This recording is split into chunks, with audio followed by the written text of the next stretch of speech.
मेवात की पाक सरजमी पर मैं रमज़ान आप सभी का तहे दिल से इस्तकबाल खैर मकदम करता हूँ। दर्शकों, मेवात की शख्सियत जो परिचय के मोहताज नहीं है, समय समय पर मेवात के मुद्दे और हित के लिए आवाज़ उठाते हैं। चाहे मेवात यूनिवर्सिटी की बात हो या फिर रेलवे लाइन की बात हो, हर मुद्दे को लेकर सरकार तक भी आवाज़ उठाते हैं। भारतीय कमेरा वर्ग पार्टी से पुराना विधानसभा से चुनावी ताल ठोक चुके हैं और एमएलए का चुनाव लड़ रहे हैं। लेकिन ये मैं आपके लिए विस्तारपूर्वक बता दूं, पुराना विधानसभा से जनता चाह रही है कि बदलाव की लहर हो, बदलाव आए और विधायक बने, क्योंकि यहाँ से एक दूसरे ने ठान लिया है कि हम ही विधायक रहेंगे, अब के वो तो दूसरा वो। इसलिए अब के विकल्प जनता चाह रही है कि कोई नया चेहरा हो, लेकिन नया चेहरा भी वो होना चाहिए जो समय पर टिका रहे, क्योंकि उनको भी मनाने के लिए और घर पर आएंगे और फिर अगर वो बैठता है तो जनता भी कहीं ना कहीं दुख पाती है। इसलिए भाई साहब जो है कि फिरोज खान, सैयद फिरोज खान का पूरा मन बन चुका है कि पुराना विधानसभा से चुनाव लड़ना है और जनता का जो विकास है वो कराना है। चाहे रोड की बात हो, रास्तों की बात हो, पानी की हो, हर समस्या को दूर करने के लिए अब आपके बीच आपके अपने और चहेते सैयद फिरोज कप्तान आ रहे हैं 2024 पुराना विधानसभा से। तमाम बातचीत हमारे ग्राउंड जीरो से आप सुनिएगा। मेरा नाम सैयद फिरोज और पुन्हाना से प्रत्याशी हूँ और आप सभी का अभिनंदन करता हूँ, पत्रकार साहब का शुक्रिया अदा करता हूँ। भारतीय कमेरा वर्ग पार्टी का पिनहुआ में बहुत बढ़िया प्रोग्राम रहा, लोगों का अच्छा जनसैलाब भी उमड़ा। सर, क्या है कि भारतीय कमेरा वर्ग पार्टी किस तरह से अब चुनावी मैदान में लोकसभा विधानसभा का में तैयारी और रणनीति तैयार कर रही है? बेशक भारतीय कमेरा वर्ग पार्टी जो है, मैंने पहले भी जिस तरह बताया आपको, भारतीय कमेरा वर्ग पार्टी कमेरों की पार्टी है, मिडिल क्लास फैमिली की पार्टी है। और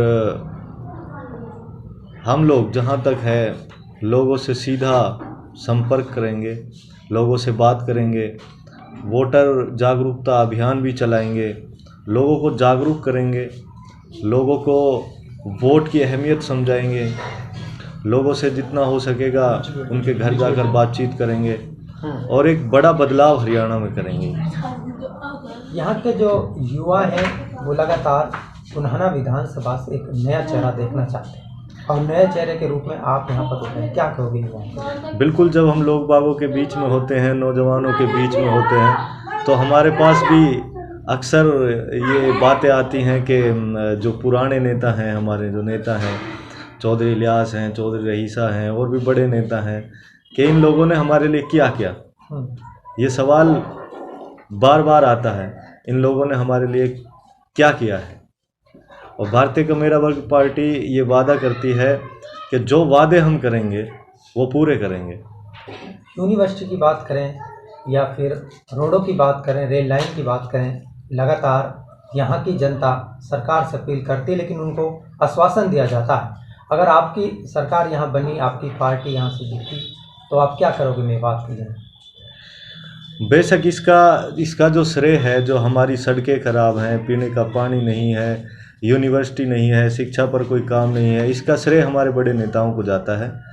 ये नेताएं, ये जो यूनिवर्सिटी नहीं है, शिक्षा के अच्छे माध्यम हमारे पास नहीं है, इसका सारा श्रेय हमारे नेताओं को है। जो हमारे रिप्रेजेंटेटिव हैं ये सिर्फ अपनी जेबें भरने का काम करते हैं और अपने बच्चों को एक बेहतर भविष्य देने का काम करते हैं। ये मेवात के जो बच्चे हैं उनके बारे में नहीं सोचते हैं। आगे सर आपसे जानना चाहूँगा, जिस तरीक़ा से गांव के रास्तों की हालत खस्ता हुई पड़ी है, मेवात, पूरा मेवात, हर गांव की समस्या है पानी की, पानी नहीं है, वाटर सप्लाई एक्शन साहब है, टैंकरों को चढ़ा देते हैं कागजातों में, लेकिन धरातल वो पानी, वो टैंकर भी नहीं पहुंच पा रहे हैं।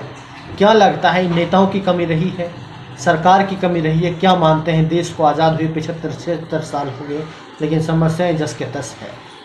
बेशक सरकार की भी कमी है और नेताओं की भी कमी है।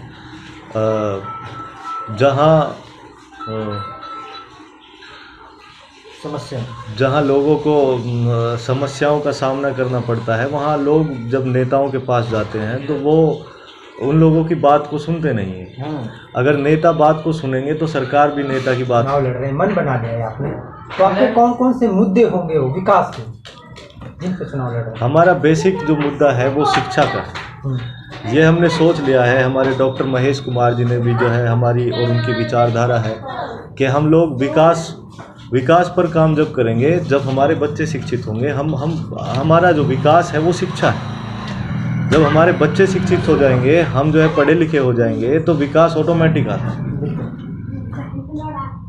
क्या मैसेज है तमाम आपको दर्शक देख रहे हैं इस वक्त, तमाम पुराना विधानसभा क्षेत्र दिख रहा है, क्या कहेंगे, क्या अपील? मैं लोगों से एक अपील करता हूँ कि वोट की शक्ति को समझें और जहाँ तक हो सके नौजवानों को वोट दें। और मैं पुन्हाना से प्रत्याशी हूँ, आप सभी के काम आऊँगा, आप लोगों के बीच में से आया हूँ, आप लोगों का भाई हूँ, आप लोगों का बेटा हूँ और आप लोगों के बीच से आया हूँ। मैं आप लोगों की परेशानियाँ समझता हूँ, जो परेशानियाँ आप देख रहे हैं वो परेशानियाँ मैं भी देख रहा हूँ। जब हम ही में से कोई उठेगा, हम में से ही कोई लड़ेगा, तो वो पूरी ताकत से लड़ेगा और उन चीज़ों को बारीकी से समझ पाएगा जो परेशानियां हमारे सामने हैं। जो एक नेता पहले से उस मुकाम पे बैठा है, वो सिर्फ वोट मांगने के लिए जब गांव में घुसता है तो अपनी बड़ी बड़ी गाड़ियां लेकर घुसते हैं, उन्हें पता नहीं चलता क्या हो रहा है। हमें पता है जिन रास्तों पे हम घूमते हैं उन रास्तों का निर्माण हम कराएंगे, जिस गंदे पानी को हम पी रहे हैं उस पानी को स्वच्छ हम कराएंगे, हमारे बच्चे जो पढ़े लिखे नहीं हैं उनको पढ़ाने का काम हम करेंगे, इन परेशानियों का सामना हम ही करेंगे। तो मेरी आप सभी से अपील है, हाथ जोड़कर अपील है कि आप सोच समझकर वोट करें और मैं पुन्हाना से प्रत्याशी रहूँगा। मेरी आपसे ये भी अपील है कि आप मेरा सपोर्ट करें, आपका भाई हूँ, आपका बेटा हूँ। एक बार जनता के लिए बताइए कौन सी पार्टी से आप चुनाव लड़ रहे हैं? मैं भारतीय कमेरा वर्ग पार्टी से चुनाव लड़ रहा हूँ और डॉक्टर महेश कुमार हमारे राष्ट्रीय संयोजक हैं और इंशाल्लाह इस पार्टी से मैं चुनाव लड़ूंगा। पुष्पा जी भी सांसद का चुनाव लड़ेंगे। लोकसभा में भी मेरी आप सभी से अपील है कि पुष्पा जांगीड़ हमारी लोकसभा की उम्मीदवार होंगी और आप सभी से मेरी अपील है कि उनको वोट और सपोर्ट करें। चलिए बहुत शुक्रिया। तमाम खबरों में बने रहने के लिए आरटी भारत को ज्वाइन कीजिए। इजाज़त चाहूँगा। खुदा हाफिज़।